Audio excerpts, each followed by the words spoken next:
Bien, continuando con la ponencia, el doctor Emanuel del Carmen Hernández, especialista en ginecología y obstetricia por la Universidad Católica de Santiago de Guayaquil, miembro asociado de la Sociedad Peruana de Ginecología y Obstetricia, miembro asociado de la ISUOP, acreditado por la Fundación de Medicina Fetal, profesor de ultrasonido ginecológico y obstétrico en CEDIMEDIC y de ultrason, asistente de la clínica Oncogyn, Procrear y Obigyn en Lima, magíster en gestión de servicios de la salud y jefe de gestión y desarrollo del área de investigación de la clínica Oncogyn. El tema que expone es colposcopía básica. Listo. Bueno, muchísimas gracias por la invitación a la Sociedad de Ginecología y Obstetricia. Disculpen un poquito la tardanza. Espero que este tema les guste bastante, pero comencemos hablando un poquito del por qué vamos a tocar este tema. Definitivamente, colposcopía básica parece un tema bastante sencillo. Realmente en los orígenes y en las bases que les voy a decir lo es, así que espero que a los maestros que veo ahora que nos acompañan no se aburran. Pero el tema es que a pesar de que lo seguimos tocando, los problemas siguen siendo los mismos. Hoy, a esta hora, ya hay 4 mujeres en el Perú que han muerto y al final del día van a ser 2 más. Sabemos que es un problema de salud pública, pero pareciera que aún así no nos entrometemos mucho más y somos nosotros desde el punto de vista de gineco-obstetricia, pero en la medicina en general los que tenemos que tocar estos temas.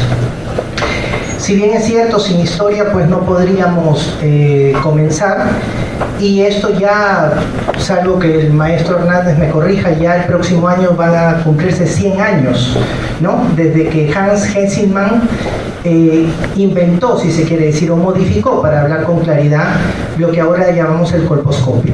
Y después, en 1925, 1928, pues con el uso de ácido acético puedo detectar algunas características que en el transcurso de la charla les voy a ir machacando a cada rato qué es lo que tenemos que ver.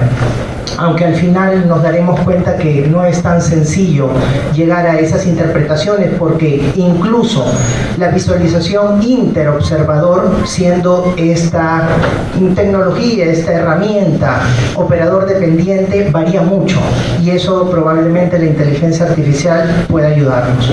También con Walter Schiller, que es otro protagonista de esta historia, hacen de que este test, este triaje tenga sentido para poder detectar patologías.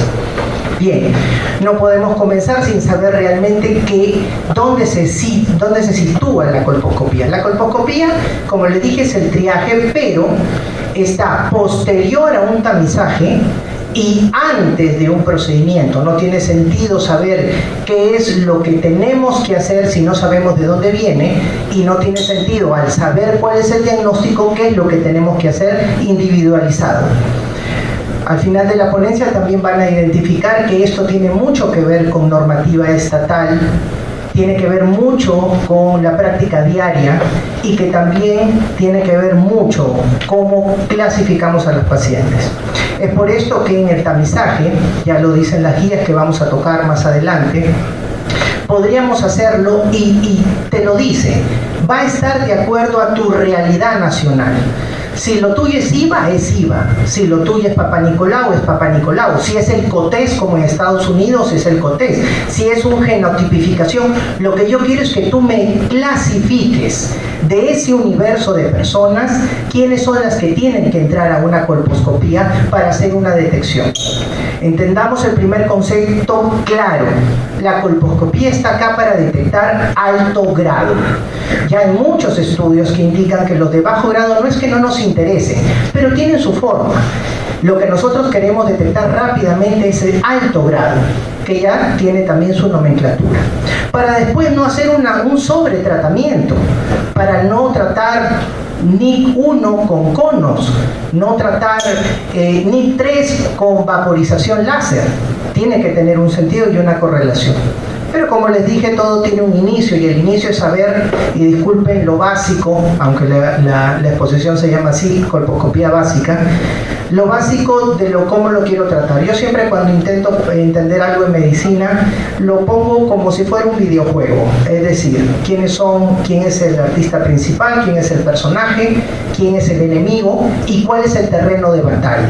El terreno de batalla, en este caso, es el cuello uterino, la vagina, la vulva y el ano. Con respecto al cervix, el cervix no nos hagamos mucho problema porque hay muchas cosas que entender. Primero, los epitelios, cilíndrico, columnar y escamoso, punto. Es aquí donde vamos a librar la batalla. Y es aquí donde se van a desprender mucha nomenclatura para determinar dónde está el problema. Si es cierto, la columnar monocapa, la escamosa multicapa, y entre estos células parabasales, superficiales, intermedias, ¿cuál es la que nos interesa?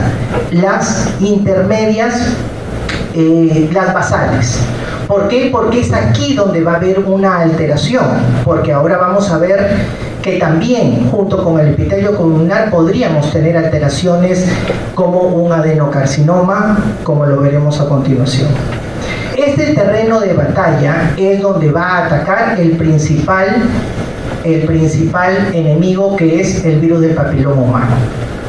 Este que se replica, que ya se está estudiando, que tiene un montón de procesos inflamatorios a nivel del cuello, inclusive con nuevos tamizajes que se están proponiendo, y ahora en Lisboa, próximo año, lo van a tocar de una forma muy puntual. Pero es cierto, sabiendo dónde está atacando este enemigo y cuál es nuestro terreno, entre nosotros tenemos que saber cómo conversar y saber que a pesar de que hay una variabilidad interobservador, tenemos que tener en cuenta que tiene que haber una nomenclatura para hablar claro de lo que estamos hablando y poder hacer un seguimiento donde esté la paciente. Esta nomenclatura es la del 2011, sí, parece muy lejana, pero realmente no han habido muchos cambios y se ha aceptado como una nomenclatura válida para conversar. Para esto tenemos aspectos generales y lo vamos a ir desmenuzando poco a poco. Primero tendremos que saber en este terreno de batalla cómo lo vamos a llamar para nosotros y cómo va a ser clasificado. Para tal efecto, les presento el cuello, y este cuello, así como lo ven y a través de la exposición, se van a dar cuenta que tiene características. Estas características, primero es identificar el cuello como tal. Entonces, si es adecuado o inadecuado, es lo primero. Es decir, cuando es inadecuado, todo lo que no me permita ver el cuello. Entre otras cosas también la inflamación y la atrofia, pero todo lo que no me permita ver el cuello es inadecuado. Esto también guiado para aquellos médicos generales que nos acompañan ahora, porque hay que decir la verdad, nuestro sistema de salud, que si bien tiene algunas pequeñas deficiencias, son ellos, los médicos generales, los que realmente tienen un primer contacto, y es lo que le tenemos que dar armas para que ellos nos puedan identificar más rápidamente estas patologías. Un sangrado en menstruación, lógicamente inadecuado, probablemente un pólipo que esté abarcando toda la cavidad vaginal, inadecuado. También hay otro punto que nos atañe mucho a los ginecólogos para determinar qué es lo que puede ir cambiando. Esto es si bien es cierto, las guías nos hablan de 25, 65 años, nuestras realidades de las mujeres a veces son muy diferentes y hay niñas de 16, 13 que ya tienen relaciones. Entonces sí tenemos que ver este aspecto, el aspecto hormonal, que es una mujer que está en constante cambio y estas hormonas van a determinar ciertos cambios normales en la mujer. Igual, en ese mismo terreno que estamos hablando, pero que no los tenemos que diferenciar como normales. Y esto nos lo da los cambios en todos los ciclos de la mujer. Dentro de este terreno que ya hemos visto, hay algunas características puntuales para determinar dónde exactamente es que se van a dar estas alteraciones. Para esto es muy conocido por ustedes, pues, la popular zona de transformación. Bien, aquí lo que buscamos es identificar la nueva unión escamo-columnar, que por varias diapositivas voy a estar hinchando con esto, y la original de la unión escamo-columnar. En este pedacito es donde hay todo el problema, y como les dije para comenzar, hoy van a morir 6 mujeres en el Perú. Esto está también dividido por una metaplasia escamosa temprana y tardía o atrófica. En vivo esto se ve así, que es un poco lo complicado. ¿Por qué? Porque nos enfrentamos a una serie de alteraciones normales, si se quiere decir, de la mujer.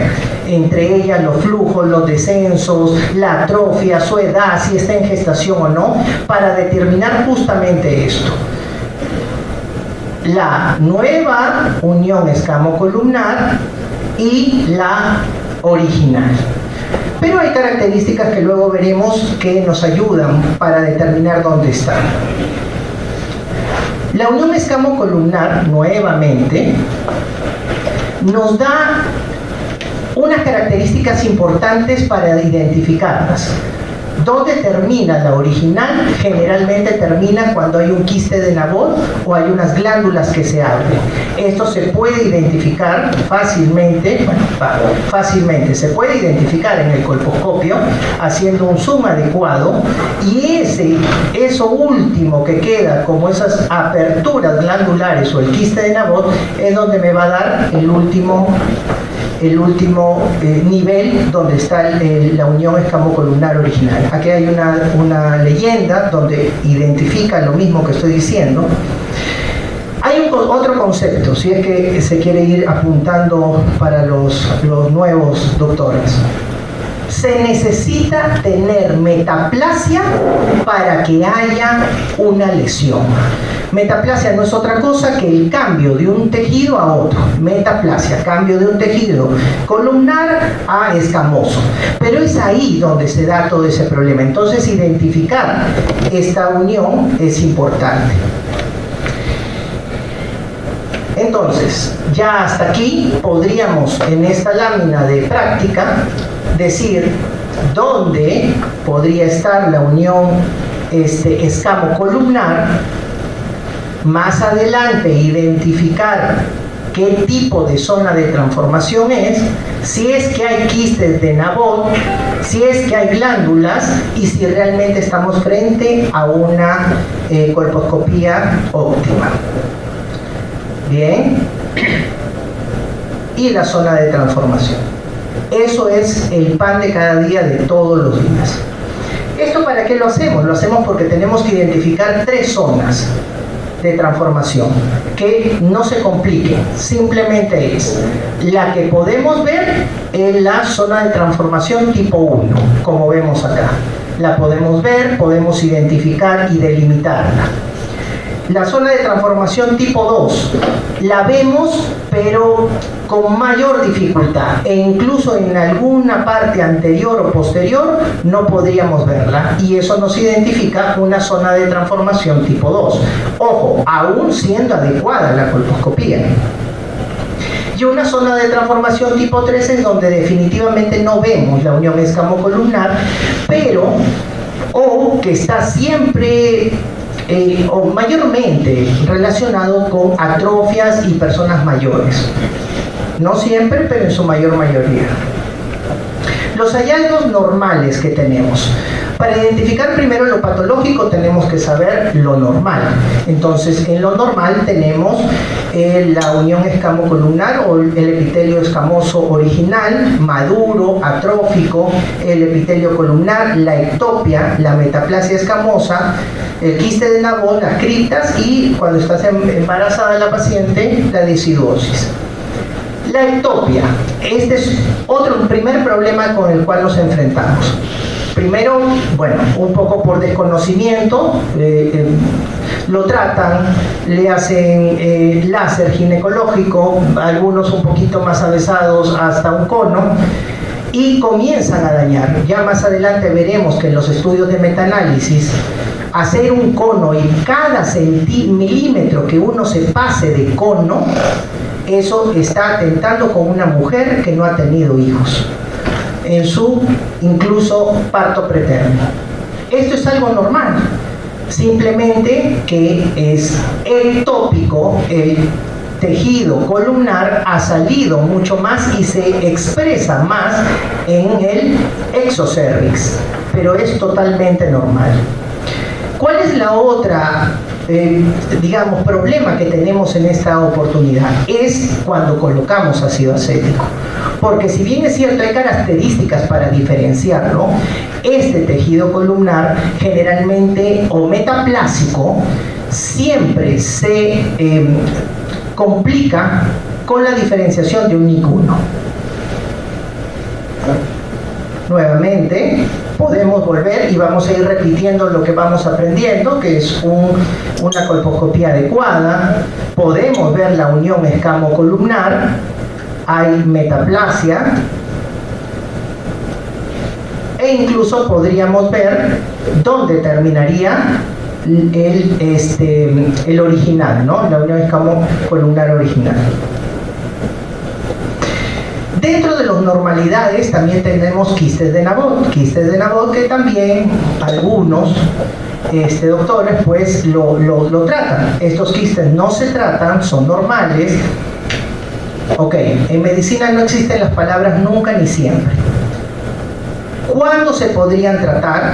Cuando hay, o la paciente menciona un dolor al nivel de las relaciones sexuales, hay quistes de Nabot muy grandes, o cuando hay una hipersecreción, pero generalmente esto es benigno. Esto es en lo real, podemos ver. ¿Qué otra cosa nos enfrentamos de complicación? Son los vasos.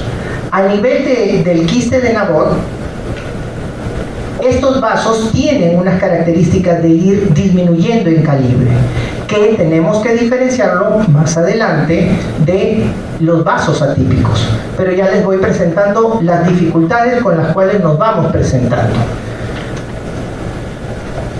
Como les dije, estas lengüetas metaplásicas nos van a indicar dónde es que podemos delimitar el final de esa unión escamocolumnar original para determinar nuestra zona de transformación tan preciada que en la colposcopía necesitamos. Nuevamente, volvemos a hacer un ejemplo de lo que tenemos.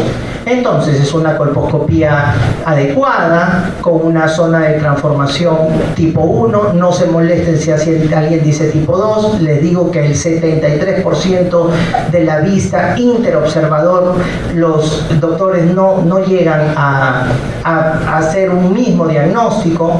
Encontramos las crestas, las criptas glandulares, encontramos el quiste de Nabot y podríamos determinar tranquilamente esta paciente para poder hacer una buena colposcopía. Y ahora sí entramos a algo un poquito más denso, que es lo anormal. En lo anormal tenemos que identificar si está dentro o fuera de la zona de transformación. Por más que hayamos dicho que las lesiones están dentro de la zona de transformación, parte de ellas, cuando son muy extensas, pasa. También la posición, como si fuera un reloj, para identificar y poder membretar bien esa historia clínica cuando ya damos el diagnóstico. Ver el tamaño de la lesión, el porcentaje de la lesión, y también ahora sí identificar nuestros grandes enemigos, si se quiere, que son las lesiones de tipo 1 o tipo menor, o hallazgos colposcópicos menores, mayores y los no específicos. Bien, nuevamente nuestro cuellito, y es aquí donde cuando comenzamos a determinar tenemos que dividir al cuello, digamos, en 4 cuadrantes. Los porcentajes van a variar, 25, 50 es todo, e incluso en el 25 también tenemos que hacer otra diferenciación. ¿Por qué es esto? Todo tiene su porqué. Porque parece que nos hemos olvidado que esta patología es multisectorial. Y ojo, aquí puede haber un NIC3, aquí puede haber un NIC1, aquí un in situ.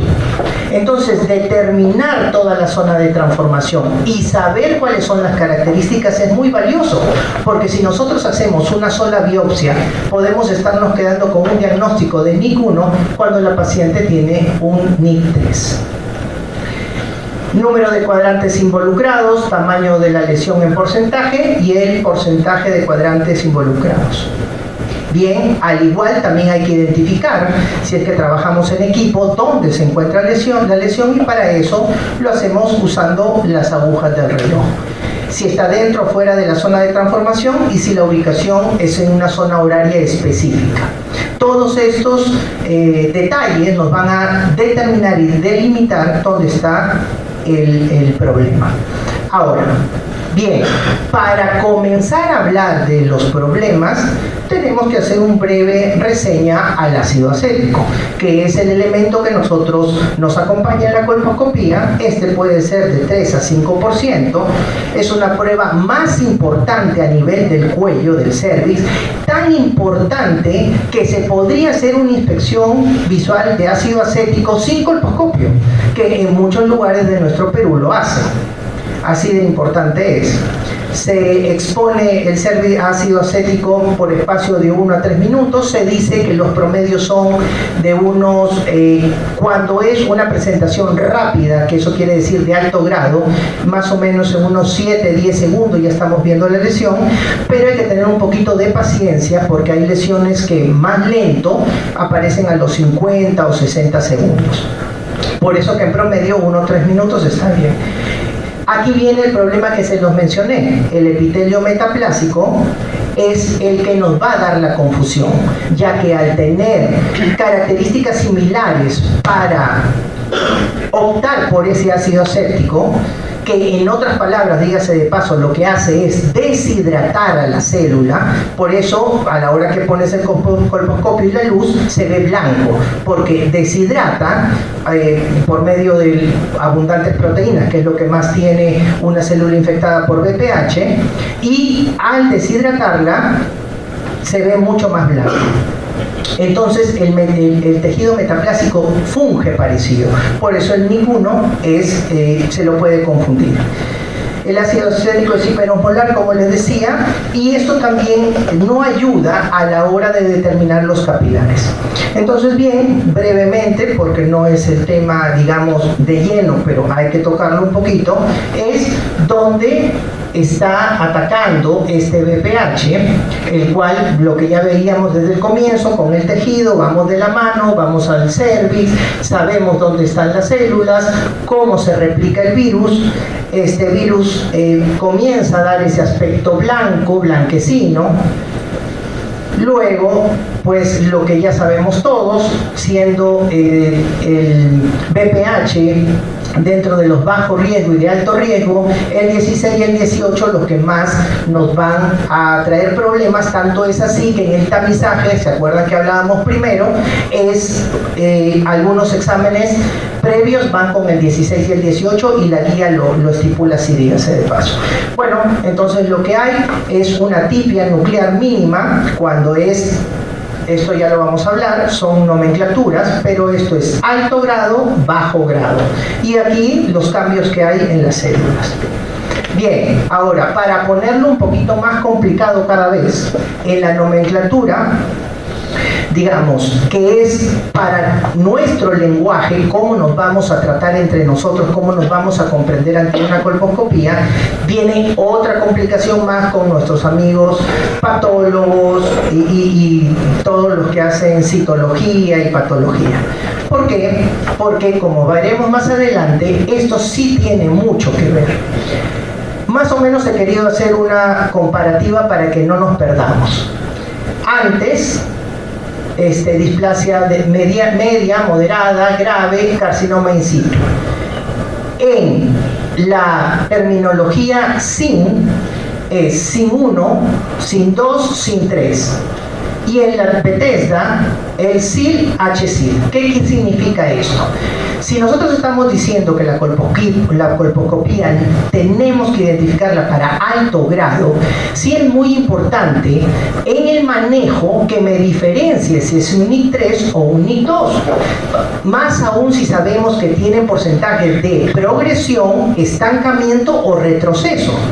Cuando el citólogo, el patólogo, nuestros amigos nos lo identifican de L-SIL o H-SIL, este periodo, esta porción inmensa, podríamos estar haciendo un sobretratamiento. Y eso es un problema para la paciente, porque no es lo mismo decir un SIN3 que un SIN2, lo veremos más adelante, pero es importante. Entonces, tras la nomenclatura también tenemos que saber lo que nosotros vemos, cómo lo vamos a expresar y cómo se llama en diferentes academias. Esto es algo más de lo mismo. El sistema LATS era el que yo me refería de bajo alto grado, el Bethesda, y bueno, es las comparativas que tenemos. Generalmente nosotros, el Bethesda es el que nos lleva mucha más comprensión de los problemas y también una comprensión a la hora de tratar. Bien, ahora, los hallazgos colposcópicos menores, que nuevamente, para no haya aquella confusión, SIN 1, LIE de bajo grado, el SIL, nos van a dar características de este epitelio. Es epitelio acetoblanco delgado, aparición lenta de este epitelio acetoblanco, punteado fino y un mosaico fino. Estas características, que ya las vamos a pasar a ver, son nuestras herramientas colposcópicas y cómo nosotros tenemos que identificar para saber frente a qué lesión estamos. Cuando son de alto grado son parecidas, pero ahora el epitelio acetoblanco se vuelve denso, hay orificios glandulares abiertos con bordes engrosados, la aparición rápida del epitelio acetoblanco, mosaico grueso, signo del borde, signo de la cresta, signo del trapo o del harapo y vasos atípicos. Todo esto lo vamos a ir viendo. ¿Qué es el puntillado? Todo esto en forma sencilla, para no alterarlos, es problemas a nivel de la vasculatura. La misma que puede ser muy densa como puede ser muy suave. ¿Correcto? Este puntillado, aquí en la gráfica, altera a nivel de los vasos normales, obviamente de la zona de transformación, y nos va dando una alteración. El mosaico, llamado así por sus características como si fueran adoquines o cerámicos, bueno, el tema es que son estos mismos vasos que en el epitelio se engrosan y sobresalen del tejido y nos dan estas características. Mosaico y puntillado son los aliados que tenemos para identificar una lesión. Y así tenemos la vida real, y esto así como lo vemos. Esto ya podríamos decir que es una paciente con una colposcopía adecuada, a mejor entender de ustedes un Z3, aunque ojo que también hay espéculos endocervicales que nos ayudarían a ser un poquito más minucioso para intentar ver la unión escamocolumnar, pero igual. Y vemos esta característica que en los libros la encuentran como geográfica. ¿Por qué? Porque como si hiciera mapitas, ¿correcto? Y es leve, es tenue. Viendo un poco más, tenemos ya el mosaico, ¿no? Que sigue siendo leve, pero que ya nos expresa una vasculatura característica para determinar que hay una lesión. Y el puntillado. Obviamente esto en los colposcopios actuales con un filtro verde vamos a poder expresar mejor ese puntillado y ese mosaico haciéndolos un poquito más negros, pero si no los identificas a simple vista va a ser un poquito difícil que puedas poner el filtro verde. Así, y haciendo la comparativa rápida para después ir a los casos, ahora vemos este mismo epitelio acetoblanco más grueso, evidente, ¿no? En una colposcopía adecuada, con una zona de transformación tipo 2, con una expresión de lesión prácticamente del 75% más, donde las tomas tendrían que ser 3 tomas de biopsia en esta paciente, porque hay muchos focos que tenemos que identificar. Podemos identificar la cresta glandular o la cripta glandular para determinar hasta dónde va a ir hasta dónde llega la zona de transformación, y es así donde vamos haciendo la colposcopía, identificando. Bien, ahora ya identificamos mucho más los mosaicos, ¿no? Como estas losetas. Perfecto, sigue pasando el ácido acético y ahora vemos mucho más fuerte o con más presencia el puntillado grueso que nos estaría indicando una lesión de alto grado con hallazgos colposcópicos mayores. Frente a estos hallazgos hay signos que nos ayudan a identificar mejor y estar más seguro de este diagnóstico, si se quiere, o de dónde se va a tomar la muestra. Y aquí tenemos el signo del borde, tenemos el signo de la cresta, porque, dicen los libros que asemeja la cresta de un gallo, correcto, y también el signo del engrosamiento periglandular. Este engrosamiento periglandular también nos va a dar un signo para identificar alteraciones mayores. Pero bien, ahora seguimos con los problemas. Nos encontramos con esto. Y esto es una leucoplasia o leucoplaquia. Aquí, ¿cuál es lo distintivo? Que lo vamos a encontrar sin poner ácido acético.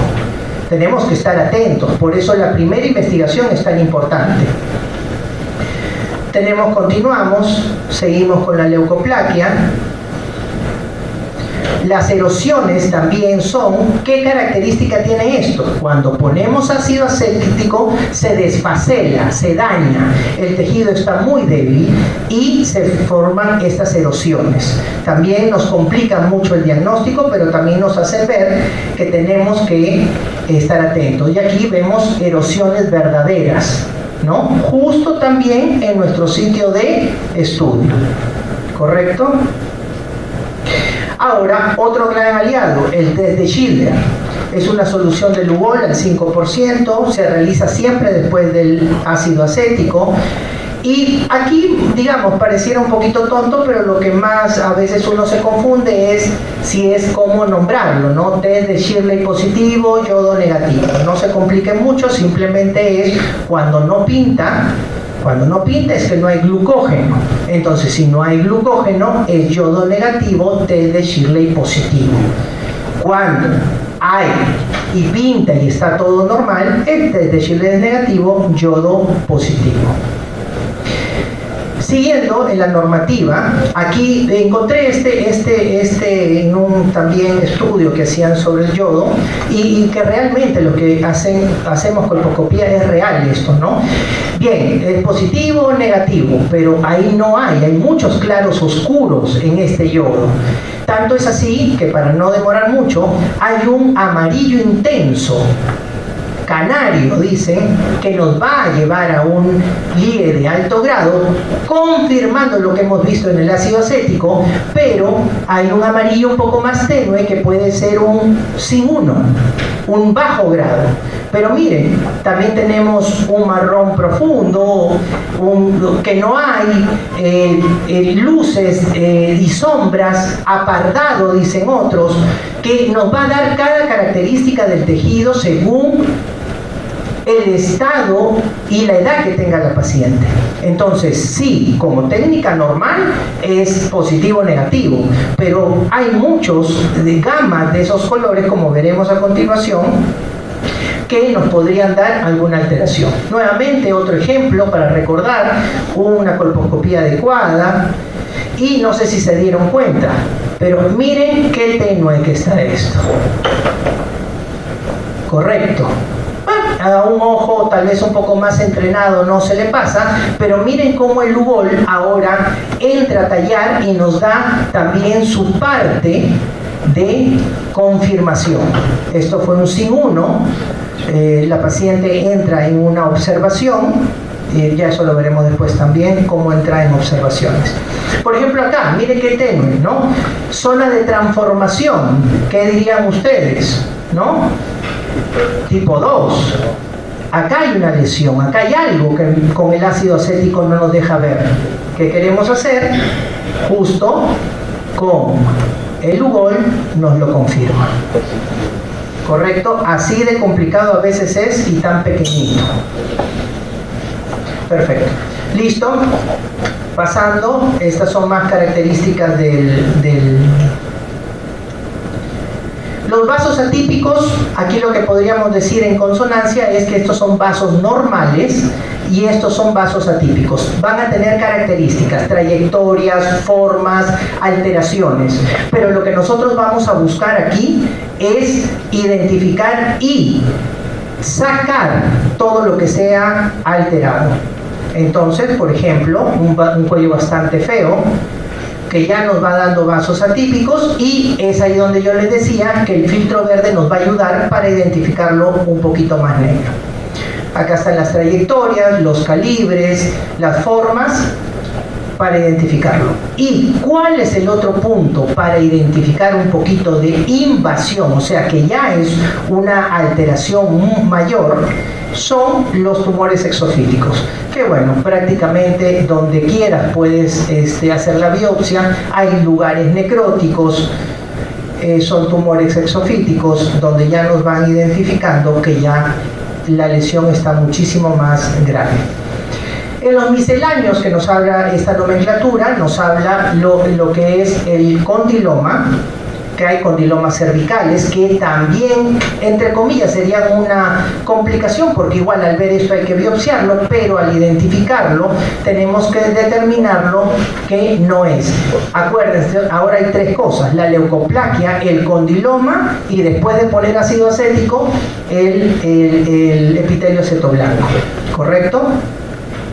Ahora, esto es bien importante. ¿Qué hacemos con las atrofias? Tips. Las atrofias es un tipo de contraindicación para la colposcopía. Sugerencia: 2 a 3 semanas de tratamiento, la vuelves a citar y tenemos un tejido más enriquecido para poder determinar bien alguna lesión. Y otra, que creo que ustedes también ya lo saben, las inflamaciones. También es contraindicado. Por Gardnerella demos un tratamiento, el que esté en la guía, y 2 a 3 semanas podemos hacer la colposcopía.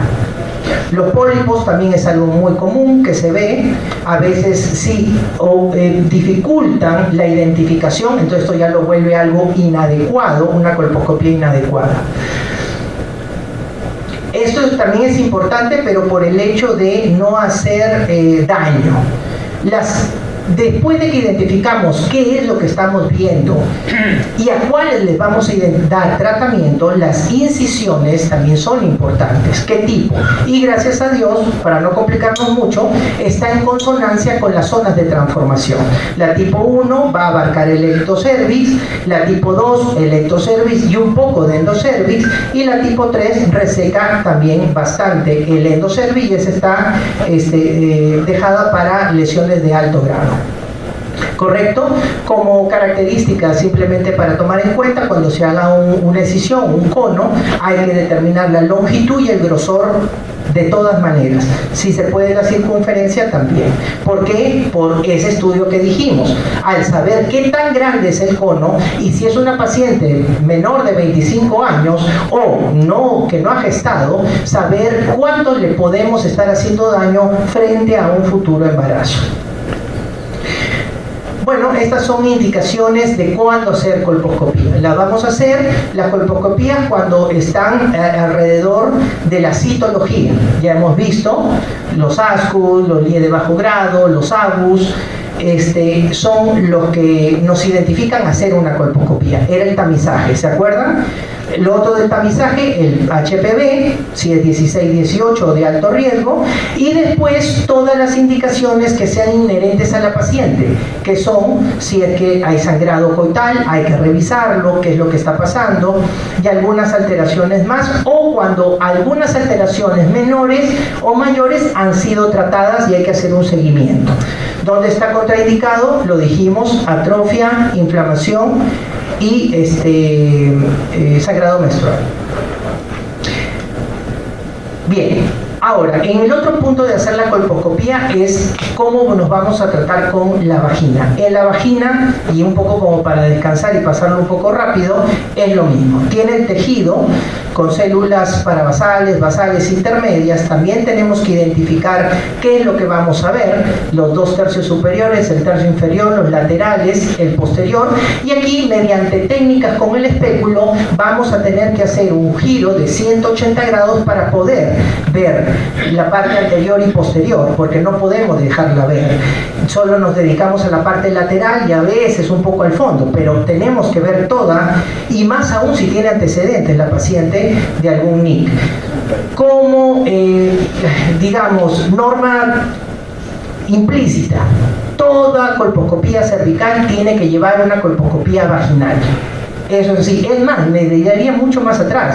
Si te da el tiempo, tendrías que hacer una colposcopía de ano, vulva, vagina y cervix. Bien, aquí lo mismo. Vamos a ver epitelio seto blanco delgado, grueso, puntillado, mosaico, laceraciones, inflamaciones. Es lo mismo para la vagina. Lo que pasa es que al ser, va a haber leucoplaquia, igual la que nos va a dañar un poquito o complicar el diagnóstico. También hay una adenosis vaginal. Bueno, la mencionaban, realmente no tiene un motivo específico, pero sí se ha demostrado que tenga alteraciones con coitos dolorosos, sangrados. Los misceláneos, pues los condilomas, ¿no? Hay muchas cosas más, hay erosiones, endometriosis, estenosis vaginal, condiloma, inflamación y pólipo que también van a estar en la vagina. Aquí un punto de orden es el manejo, que aunque no es el motivo de la charla, sí dejarles bien en claro que en la vagina lo que más importa es saber si ha tenido una histerectomía, el motivo de la histerectomía, si en tu consulta ha tenido un NIC de alto grado, porque tienes que ponerte un poquito más atento para revisar esa cúpula vaginal y así poder hacer un diagnóstico más preciso. Con respecto a las indicaciones, bueno, cualquier alteración de rutina en la parte ginecológica, se dice una máxima, si se quiere decir así: todo lo que veas alterado, biópsialo. Hazle la biopsia. Claro, con los criterios que estamos hablando, pero si no lo terminas de identificar, es válido hacer una biopsia para que determines qué es lo que es. Bueno, esto lo voy a pasar solo en lámina porque realmente el maestro mañana va a dar una clase excepcional de la vulva y el ano. Simplemente decirles que tiene algunas características, pero a mejor entender del maestro, hasta donde yo he podido verificar en las últimas guías, o sea, tiene que ver primero mucho en relación con la dermatología. Te ayuda el colposcopio porque obviamente vas a magnificar estructuras anómalas, pero más está identificado para el cervix y la vagina, digamos, en un mayor porcentaje. No es que no se pueda hacer en la vulva. Como característica un poquito, digamos, de miscelánea, ¿qué es lo que pasa en el embarazo? Se hace una colposcopía en el embarazo, se hace una biopsia, se hace una excisión, listo, vamos totalmente rápido. Hay cambios en el embarazo, lo vuelve hipertrófico. Eso hace que la unión escalmocolumnar se vaya más al ectocervix, o sea, salga. Nos complica más el visualizarlo. Entonces, cuando ponemos ácido acético, nos va a complicar un poquito más, por eso tienen que hacerlo personas que tengan experiencia. Por lo tanto, aumenta la secreción y la desvisualización va a transformar ese tejido y lo puede volver característico como si fuera un NIC1, que es donde viene la controversia. Se puede observar pseudopuntuaciones, que es el puntillado, que es justamente esto. Esto es una embarazada de 18 semanas y miren cómo parece que fuera un puntillado, pero no lo es. Entre otras características rápidas, el flujo sanguíneo local aumenta significativamente, lo cual va a aumentar también de una manera más intensa el glucógeno. Eso quiere decir que pues, el UGOL también es más intenso. La disocidosis ocurre con frecuencia, ¿no? El flujo sanguíneo local aumenta los vasos prominentes, por eso también hay otro problema con esa de esos vasos atípicos, un poquito hacerle la diferenciación. Esta es una decidosis, imagínense por qué es tan complicado identificar y no asustarse de que puede haber alguna alteración ahí. Y bueno, los condilomas que siempre en las embarazadas, al ser una paciente a veces de riesgo, bajan las defensas y se presentan. Estas son características de un alto grado NIC2, como lo podemos ver en una embarazada. No es muy diferente si es que se ve con detenimiento. Pero acá lo importante es esto, que hay una normativa de tamizaje. O sea, ¿qué pasa cuando el tamizaje me salga normal? ¿Qué hago en una embarazada? Primero, la biopsia en todas las semanas se puede hacer. El sangrado podría complicarnos un poco, pero con buena técnica lo podemos controlar. Si bien es cierto, se puede hacer siempre, también es cierto que cuando puedas evitarlo, postérgalo después del embarazo. Entonces, si no hay displasia, no pasa nada. Si hay alto riesgo, lo vas a repetir después de 8 semanas o posparto de 12 semanas. Tratamiento, siempre hacerlo fuera del embarazo. Ya aquí es el problema, en la microinvasión, porque ya te da la norma posibilidad de hacer una colonización, pero con mucho cuidado con respecto. Es más, después de 30 semanas se complica mucho, es más, no se debería hacer. Y la invasión se da un tratamiento de decisión. Esto, lo que estamos viendo acá, es para identificar que el objetivo principal es descartar una enfermedad invasiva. Eso es lo principal en el embarazo. Si no hay invasiva, es de bajo grado, déjalo tranquilo. El Papa Nicolau con test de pH mayor de 30 años, si el resultado sugiere enfermedad NIC2, se hace una colposcopía, la colposcopía más biopsia dirigida en cualquier etapa del embarazo. Y el HSIL, o sea, de alto grado, tiene baja probabilidad de progresión. ¿Por qué hacemos tanto hincapié a esto? Porque los estudios ya indican que un NIC de bajo grado, vamos a hablar en NIC, es mucho más difícil que progrese, es mucho más que regresione. El NIC2, un 60% regresiona, un 40% progresa, y el NIC3, que es lo que queremos identificar, por eso el objeto de la colposcopía es identificar altos grados, ese sí va a progresar a una malignidad, que es lo que queremos evitar. Bien, ahora sí, ya para terminar, 5 minutitos por favor, porque esto sí me parece también bastante importante. Si bien es cierto, lo hemos hecho así de una manera, estos son cursos, diplomados de 8 meses, de años, para entrenar el ojo, identificar, saber cómo es, y todos estamos capacitados para hacerlo, y aún así el capacitado también tiene un porcentaje de problema para justamente identificar la lesión. Tenemos que saber que en 2019 se hizo una guía de probabilidades, y esto me pareció muy interesante para también los chicos nuevos que tal vez no sepan de la guía, pero lo que he querido hacer es algo diferente, porque para que sepan, la guía tiene 10 tablas, tiene 110 posibilidades de casos. Entonces yo los he intentado resumir para dar tips de los cuales. Pero bueno, vamos a hablar un poquito, ya que también en alguito soy gestor y nunca puedo dejar en las charlas de hablar de esto. Entonces, ¿por qué queremos hablar de esta guía? Porque realmente nosotros podemos implementar todo esto que estamos hablando. ¿Qué tanto impacto tenemos nosotros de esta guía, que es de Estados Unidos, que es de 25 a 65 años y que es con un COTES de BPH y citología? ¿Lo podemos? Yo tengo la esperanza que sí, que nuestra práctica privada, que nuestra vida diaria sí lo podemos hacer. No desde el tamizaje probablemente, pero sí en algunas cosas de la guía que nos va a servir de una manera rápida para poder hacerle bien a nuestras pacientes. Pero otra vez, disculpe que jamás soy pesimista, pero el problema es que tiene muchos problemas esto. ¿Qué es lo primero? Identificar en el país cuál es el tamizaje. y si realmente el tamizaje se va a poder hacer o no, y nos pegamos con una realidad, la realidad económica, la realidad protocolar. El triaje sí lo podemos hacer porque con la colposcopía y lo podemos hacer en la práctica privada, y también nos sirve para saber qué hacer después de esos conos de esas pacientes. Pero vamos a ver esto, y esto no es tanto específicamente como colposcopía, pero es importante que lo sepan.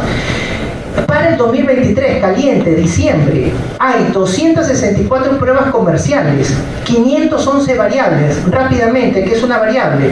Si yo tengo un test de BPH que me identifica 16, 18, más 12 más, pero esa misma prueba la saco y ahora son 12 más 16, más 18, más 45, esa es una variable. Bueno, tenemos 511 en el mundo. ¿Cuál es el problema? Ninguna de ellas tiene un estudio guiado por pares. Ninguna de ellas tiene un estudio que pueda identificar que ese tamizaje está siendo bien hecho. Entonces, estos son en todo el mundo, desde el 2010 hasta el año pasado, cómo se están rifando todas las vacunas en todo el mundo. Pero entonces, realmente, de estas 700 casi pruebas que hay, ¿cuáles vamos a usar? El MINSA, las instituciones públicas, privadas, tienen todo un aparataje humano y económico para controlar la calidad y saber y ojo, ¿por qué es importante? Porque está bien hablar de la colposcopía y cómo lo vamos a identificar, pero nunca me va a llegar a la colposcopía si yo no sé qué tamizaje me dieron o si los tamizajes están mal hechos.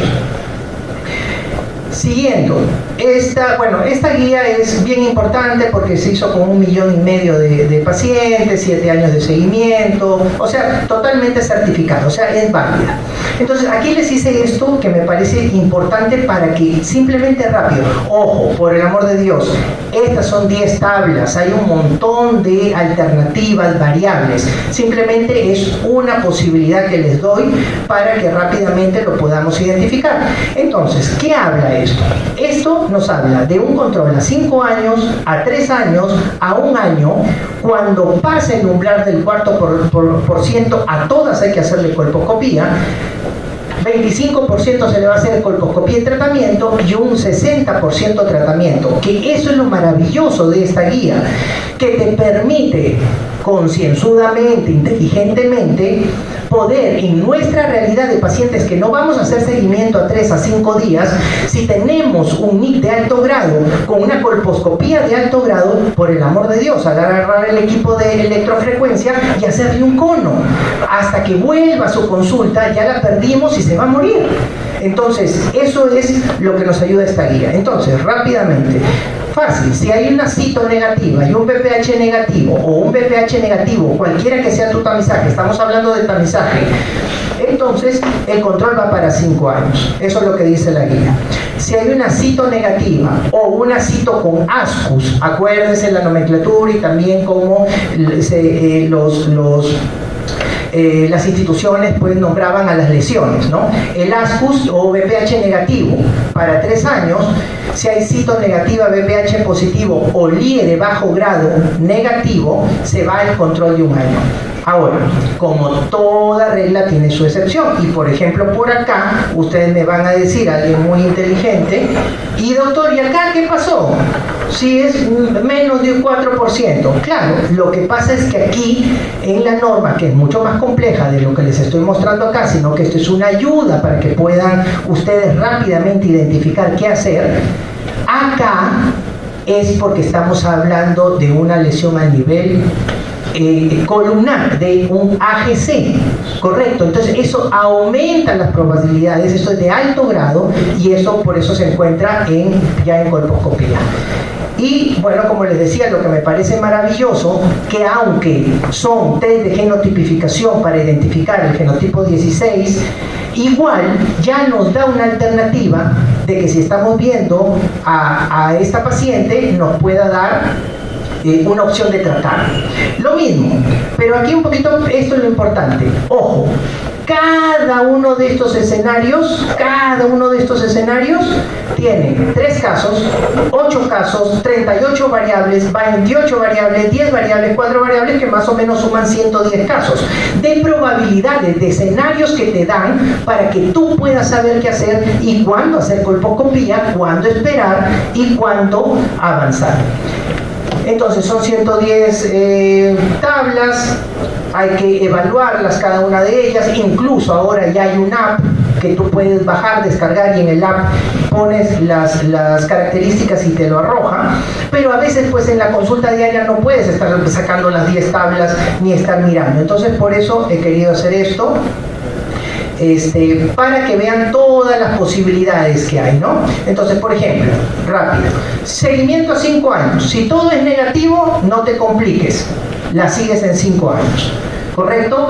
Claro, ojo, porque obviamente sé que después hay muchas variables. Aquí también tiene que ver mucho la historia de la paciente, ojo, ¿no? No olvidemos que esto tiene que ver, estamos hablando de colposcopía, no me quiero ir a otro tema, pero relaciones sexuales, tabaquismo, inmunosupresión, hay muchas cosas. Acá estoy hablando simplemente del tamizaje.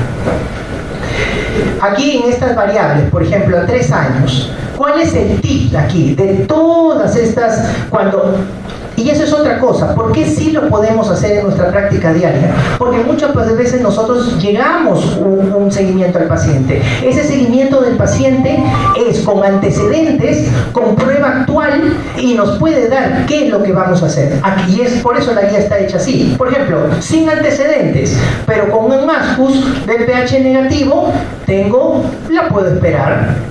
O tips para 3 años. Y de todas, este es el tip que me gustaría que se lleven, que con que esto lo tengan claro, pueden hacer su práctica diaria. Antecedente de cito menor del IE de bajo grado y o VPH negativo, si actual es citología negativa o VPH o COTES negativo, esta va para 3 años. Porque todo esto es el riesgo que una paciente va a tener ni 3 a 5 años. ¿Correcto? Rápido. Ya estoy como la doctora también demorando un montón. Bien, todas estas variables para un año. ¿Cuándo las cito a un año? El tips. Con antecedentes menores del IE de bajo grado ya aumentamos un poquito más el problema, ¿no? O VPH negativo, y que actualmente cuando le pruebas hay o menos de cambios menores o ya un VPH positivo. Entonces aquí sí la vas a pasar para un año, ¿no? Bueno, esto es un poquito más de lo mismo, del seguimiento, son más, pero acá lo importante, que es el tema de ahora, ¿cuándo va colposcopía? Entonces, el riesgo a 5 años y que tiene que ir a colposcopía es cuando hay una cito negativa o VPH negativo en antecedentes, pero actualmente hay un ASCUS o VPH positivo para 5 años.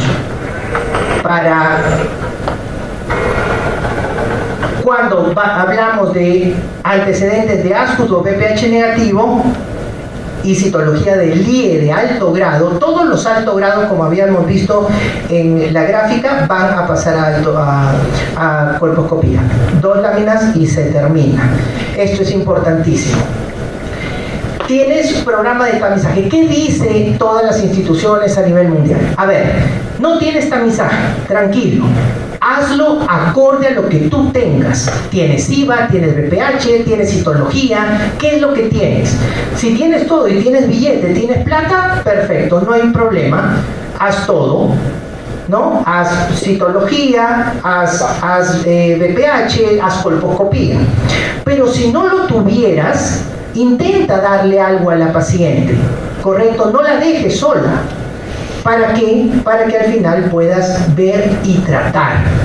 Pero ahí viene otra controversia. El ver y tratar por sí solo no es así, a mansalva, porque entonces estaríamos viendo y tratando muchas veces cosas que no tienen su categorización de malignidad específica.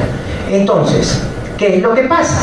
Hay un grupo que habla de ver y tratar sin colposcopía y a los que me adhiero yo, que es con colposcopía, porque hay que hacerlo más inteligentemente. Está bien, no hay mucho dinero, pero tampoco vas a hacer locura. Pero ¿en dónde nos agarramos para hacer esto? En que un 25% de los líderes de bajo grado van a regresar, un 50% de los niños regresionan. Hay una lenta progresión hacia el cáncer y una detección, y haciendo la colposcopía lo vas a detectar incluso cáncer infiltrantes o de vagina, lo que estábamos hablando hace poco. Entonces, sí está bien ver y tratar, pero también hay que reforzarlo en los metaanálisis. Entonces, ¿qué es lo que dice esto? Si tú tienes una citología de líder de alto grado y tu colposcopía con todas las características que ya vimos también es de alto grado, entonces tu sobretratamiento disminuye 11,6%, y eso es un montón y es válido, y eso sí es hacerle bien a la paciente. Esto es inaceptable, correcto. Bien, seguimos. En esta guía también hay puntajes de confiabilidad, ¿no? Donde te dice, tranquilo, si tú tienes un antecedente de BPH negativo, LIE de alto grado y BPH positivo, tienes un 100% de confiabilidad que le puedes hacer una colposcopía, y si le haces la colposcopía y sale de alto grado, trátala. Bien, esto también lo que ya hablábamos de nuestros amigos patólogos, que nos la ponen un poco difícil rápidamente. Tú sabes que todo NIC va a cono, y NIC2 lo estudias, lo ves, lo analizas y puede regresionar, como ya se te ha dicho. Pero ¿qué pasa cuando el patólogo te dice L-SIL o H-SIL? Te quedas en el limbo. Recomendación, tips, aunque puedo estarme desdiciendo, pero es la realidad en el día a día. Todo H-SIL, trátalo como NIC3. Esto es un poco más de lo mismo, esto es un poquito de la revisión que se hacía, cómo hacer el cono, si es con bisturí frío, radiofrecuencia o láser. Cuidado, porque ya dijimos que cada 6% de incremento, o sea, 6% de incremento en el riesgo por cada milímetro de profundidad con el que hagas el NIC, el cono, con una paciente que no ha tenido para tener parto pretérmino, ¿no? Eso ya está estudiado. ¿Cómo le haces el seguimiento a estas pacientes? Ya hiciste tamizaje, pero ahora tú quieres saber después del cono qué sigue. Entonces, aquí algo muy importante, cuidado, es mucho mejor una citología, escuchen, citología positiva. BPH positivo te sube a un 29% la posibilidad que vuelva a recaer. Una citología negativa, BPH negativo, te baja al 0.9, ¿correcto? Ahora, en el cono, es para nuestros amigos gineconcólogos que nos van a querer muchísimo cuando hagamos un cono. Por favor, hacer también una biopsia endocervical, una inspección de la paciente bajo anestesia y también un legrado endocervical, ya son las nuevas normas. Pero, ¿qué pasa si tengo bordes, o sea, márgenes de ese cono que saqué positivo, pero un BPH negativo? Mira, ¿cuánto es el pronóstico del BPH para terminar? Y en esta guía llegan a la misma conclusión. Solo para incentivar a los médicos a que puedan estudiar y seguirse formando en colposcopía. Hagamos un ejercicio fácil. 34 millones de pacientes, la mitad mujeres, el 25%, 4 millones y pico son de 30 a 65 años, no importa, pongamos 1 millón de mujeres. Le hacemos la prueba de BPH. A estas se sabe que del 85 al 90% van a salir negativas y nos vamos a ir a 5 años. Pero 120.000, es decir, un 12%, un intermedio, voy a tener que hacer 120.000 citologías. Estas, por el esquema que habíamos dicho de toda población, por encima del 4% se van a colposcopías. Esto es igual con respecto al total. Hacemos colposcopías. Las negativas las pasamos al año para hacer su estudio, porque tienen un antecedente de BPH positivo, correcto. Continuamos. Entonces, así seguimos los esquemas. Se positiviza, se negativiza, algunas se van a tamizaje y otras se van a colposcopía. ¿Qué quiere decir esta lámina? Señores, se creía que con todas estas guías el nivel de colposcopistas o la necesidad de colposcopistas iba a bajar, y en cada stage de este millón de mujeres nada más se identificó que sube del 3.9 al 4.2% para hacer colposcopías, sube del 1.4, fuera de que cada de estas mujeres hay que volverlas a entrevistar, o sea, captar nuevamente, que es muy difícil en nuestro país. Esto nos quiere decir que tienen que hacer colposcopía para que podamos detectar. Y lo último, simplemente ya para incentivarlos también, se nos viene esto, inteligencia artificial. Ya está desde el 2020, pero todavía no está con fuerza. Mediante la IA con Deep Learning, lo que se está haciendo es a nivel sudamericano captar mucha data para poder identificar patologías, para que un médico junior recién que va a aprender todo esto de la colposcopía pueda aprender a identificar lesiones. Pero ahí viene el detalle: si no hemos aprendido desde las bases qué es lo que necesitamos, qué es lo que está antes, qué es lo que tenemos y hacia dónde vamos, va a ser bastante complicado así tengamos la inteligencia artificial. Muchísimas gracias.